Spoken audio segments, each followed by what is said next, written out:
kicks at? Where them hands? Where them holes? Where them throws? You know what I'm saying? I'm excited about this video. Number one, because he is preaching in this one. He's preaching the truth. It's like he's going to church and preaching the truth.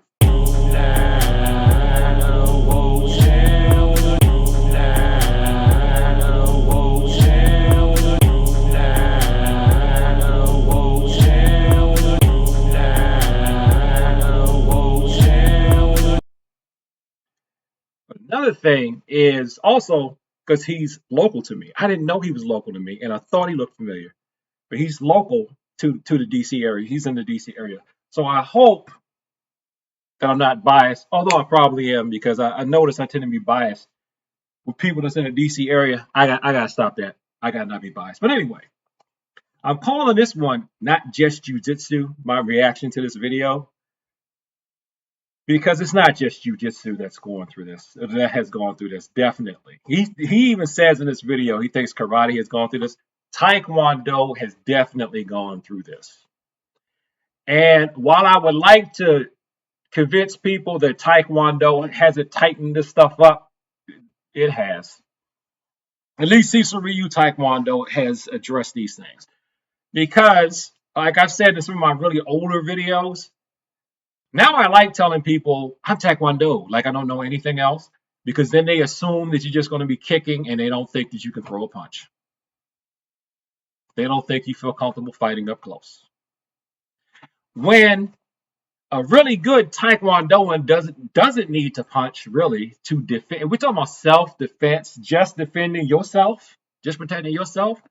If they got really good kicks and they just want to be able to protect themselves, they don't need the other stuff. The other stuff comes in when you want to talk about use of force, because I think you should be able to do more than just kick people in the head and risk giving them a concussion, because not every self-defense situation requires a concussion. But let's go into what he says about jujitsu, his critique of jujitsu, and why it's not just jujitsu. It's really not. This is a martial arts problem, period. Jiu-jitsu is giving people a false sense of security and a false sense of being the tough guy. It's like, yeah, I can handle it. Yeah, the bar fight happens, like, I have no problem. But they haven't really been in a situation where you can throw punches. Karate has been Not only just situations where you can throw punches, but where somebody can reach back and take the chair and then swing it upside your head, or where their buddy's standing behind you. Thankfully, I'm hoping that most martial artists have never had to go through that. I used to really hate that. I got like bullied and stuff when I was young. I really used to hate that happened. But not that I'm encouraging it, but in the long run, it turned, I really was able to take negatives and turn them into positives, because I had a sense of danger. I have a sense of what other things that happen that aren't a match. And that's really when I got to be an adult, it really helped me avoid a lot of stuff, because I could see where it was going. I could see where it was going. And so you saw about a bar fight. Never been in a bar fight. Lived near a bar. Coming up as a teenager, wasn't allowed into the bar because somebody would have told my uncle, my grandmother, my mother if I tried to go into the bar. But hearing about the stuff that happened in the bar, when I finally got old enough to go into a bar, I knew how to handle myself. I used to get, in one of my older videos, I used to get like a free clinic when they would be when the adults be eating crabs and they started telling their war stories. And then when they're talking, they would be telling me what type of things to avoid, escalation. There's one, I'm not going to say the name of the place, but there was one place that was near me. I think it's still there. I'm not going to say the name, but I'll give you a hint. If you go down, I think it's down 301, but it's kind of back off in the woods. I used to hear about what happens when like trained martial artists would come through there. People would like get them with weapons because they would be expecting things to go like it's in a match, and it's not. And here's one little secret I will let out of the bag. some of those street fighters, so-called quote unquote street fighters that could beat trained people, were trained too. They were trained and they had violence experience. So not only did they have formal training, they could also think outside of the box. Let's continue.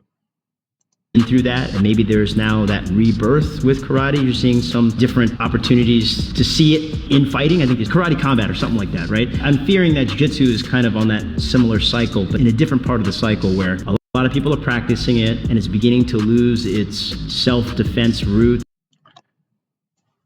Not just jujitsu, not just jujitsu. One thing I've seen more, and I think a lot of people should do more, is you'll see people that will cross train in a grappling art if they come from the striking backgrounds. I'm glad people are doing that. If for nothing else, it helps you make some friends. I actually think of it as dulling the weapon. It is not that I think that the grappling arts are less effective. They're not. They are just as effective. The thing is, if your response is only percussive, then when you get in a situation where you don't want to hit the person or you can't afford to hit the person, but you still have to protect yourself, unless you're going to primarily rely on parrying and blocking techniques, what are you going to do? You can hold the person, hold them and restrain them, but you want to hold them and restrain them in a way that's effective without hurting them and without hurting yourself. That's where the cross training in your jujitsus and your judos will come in. I recommend judo because that's what I did. That's what I did. And in the DC area, also, a lot of the judo players have some jujitsu exposure. So you can it's kind of like you get fed some of that too. And let me just say one thing. I really think we're kind of spoiled in the DC area in terms of martial arts because this guy's from the DC. He's teaching in the DC area. There's so many really good martial arts schools that if you train around here, in my opinion, it's kind of hard to not end up being decent if you stick it all the way out to a black belt under someone. Let me continue. Well, let him continue. It's beginning to lose its combat effectiveness because you're really focusing on the sport of jiu-jitsu. And I'm not talking bad about sport. I think that's a great way to develop yourself and understand like discipline and gain self-confidence. But I fear that because everybody is playing to the rules of the game, it's eliminating a lot of the skill sets that were vital to effective self-defense. Not just vital to effective self-defense. I want to bring this back to Taekwondo. I believe that if you are good at kicking, you really don't need anything else but self-defense. That's a bold statement because the legs can generate so much power that if you are good at kicking someone, especially if you're good at high kicks, if you're good at those and you don't fall when you do them, you almost don't need a weapon. Okay? And now imagine if somebody was good with the Taekwondo high kicks and really good at that Muay Thai leg kicking, where they got those hard shins and they can just wear somebody down by chopping their legs down like you're kicking a tree. Like their legs a tree trunk and your shins are blades. That's really effective. And then top it all off if you know where to kick the weak points on the body. That's very effective. But like I said before, every situation does not require that hard of a response. What if you are literally too close to use your kicks when somebody attacks you? Then you need to use your hands. What if you're so close to the person where you can't kick them and you don't want to punch them? Some rudimentary grappling skills could come in handy so you can do one. If somebody grabs you, don't feel uncomfortable, and it's not even that you necessarily have to be a strong grappler. If you know enough grappling to just frustrate it, or you realize, hey, I really don't want to grapple, I don't care, but you know enough about grappling so you can create some distance so that you can get to your forte, or so that if someone's attacking you that you cannot afford to hurt for many reasons, you can hold them. restrain them, or you can redirect them away. Redirect them away. Get off the line of the attack. And not feel like you got to stand there and play for points. And I'm not even getting into weapons. That's one of the bad things about any type of art, any type of grappling style where you're up close. And Mark McYoung says this in one of his books, and I cannot remember which book it is. Sorry. I think it might be the one that's about area detection in the martial arts, but don't quote me because I don't have my books here. If you pin someone and you don't control all the arms, they might be able to reach and grab a weapon and stab you, or hit you with the free hand. And that's why, too, if you're doing joint locks, if you're concentrating on the joint lock, you got to get that joint lock in there very well. Because if not, if you don't put enough pain, let's say this is the hand that's being controlled. If you don't put enough pain on this joint so that their brain goes here, they might be able to come at you with the other hand. But usually, if you immobilize this thing and put the pain on it so that it's really severe, they can't think enough to use the other hand because they're in too much pain right here. So, for instance, just pulling guard, not working on takedowns, that's not a very good self-defense strategy, tactic to be using on the streets. Like, you want to fight and I just lay on my back or like sit on my butt, like that's totally dangerous, especially if somebody... That's a problem a lot of people have when they study a style instead of studying martial arts. You take your style too literally. Like if you style forte is taekwondo, you think it's just supposed to be punching, or you're just supposed to be punching and kicking. If your style is karate, you think that the only thing that's supposed to be in your style is punching and kicking. If your style is judo or jujitsu, you start thinking that let's say the way they decayed jujitsu, instead of full-on traditional jujitsu, you think that your style is only wrestling on the ground. If your forte for your style is judo, and I'm not even going to say just the way people think that judo is, you think that it's just throws, when that's not true. But if you would bother to read the manuals for a lot of your styles, the founder had a reason for why he or she felt like it was best to have whatever range of combat it is as their forte. But they still went into rounding out. If you would read all of your style, for the most part, they still had other aspects where they felt like you should train into. Even in some of General Choi's stuff, he's got a few basic throws. Even in Jigoro Kano's book for judo, he's got some striking in it. He's got some stuff in there for Kupso, for striking, for a temi. Okay? If you go deep enough in your style, you see that it is all one. And I have heard this, but I've never gotten deep enough in a Filipino style. They say that, okay, they learn the weapons first, then they learn how to use the hand motion for the weapon as an empty hand technique. So basically, they're just starting off with weapons first, and then they open up your hands. Where in a lot of the other empty hand styles, you start off with the empty hand first, and then they put a weapon in your hand. And that's how I've done my own thing with some of the weapons. Even though I'm primarily empty hand, I have taken some of the weapons, and this wasn't even my original idea. Okay, so this is how I do the move empty hand. I put a weapon in my hand, and then I see where that leads me. Although I don't require people to I don't formally require weapons until 9th or 10th degree. You're going to dabble in it before then, but I don't formally require for a test until then because it's not my forte. I'm still learning that myself. So let's keep going. It can kick you in the head. Probably the most effective thing you can do is just start soccer kicking somebody in the head. And now, see, he's saying the most effective thing you can do is soccer kick somebody in the head. The most effective thing you can do, period, is kick someone in the head. And Taekwondo tournaments reward you for kicking someone in the head. But if you kick someone in the head too hard and then the jury thinks that you shouldn't have kicked them in the head that hard, you're going to jail. And that's something that you really need to consider when you're forming your self-defense philosophy. Self-defense is not just the techniques. It's about mindset and attitude and being aware of things around you. When you talk about the martial arts as a lifelong, never-ending thing, so is defending yourself. It's a lifelong thing. And it's not just about how many trophies you win or how tough you are.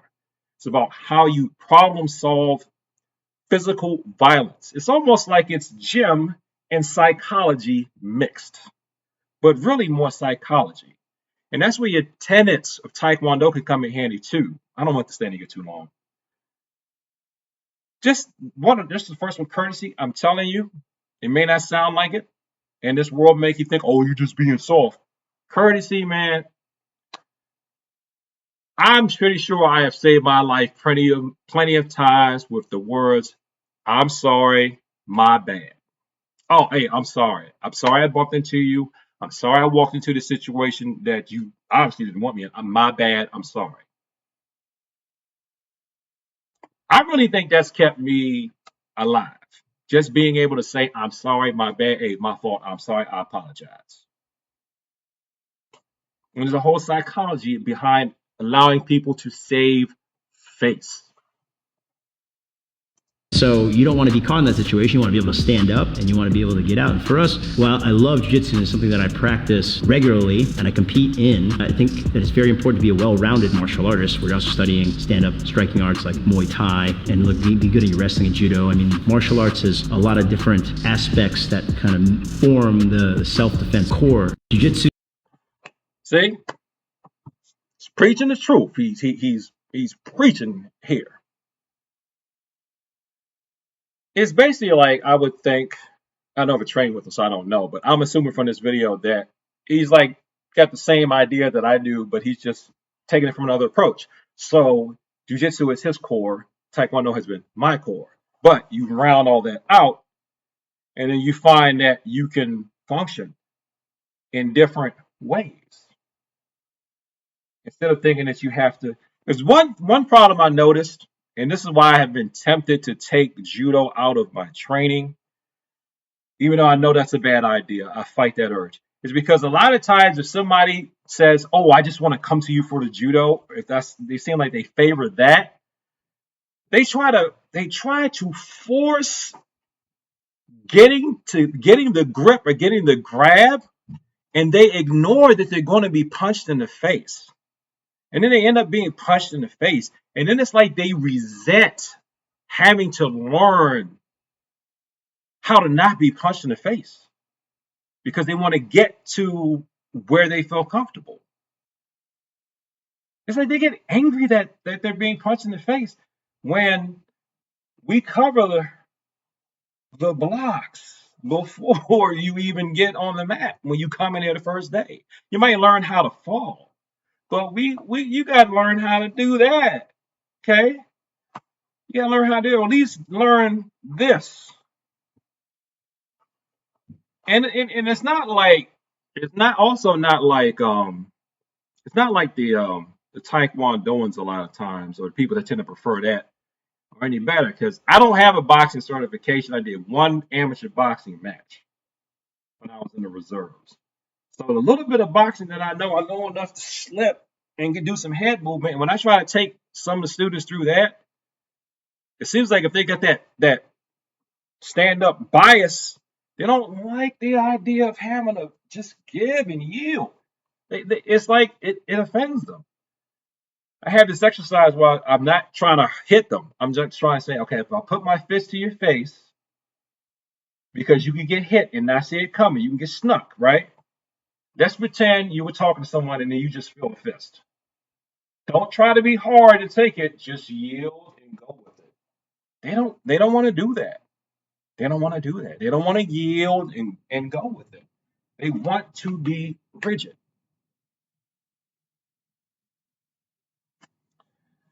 I guess it took me a long time to be able to actually see and notice and see firsthand. A lot of times, like, you can be really good at competing. You can be really good at competing, and then you're terrible in real fights. I was the opposite. I had been good at real fights, and then just so at competing. I mean, I've placed here and there, but it was like you can be good at real fighting and not good at competing. You can be good at competing and not good at real fighting.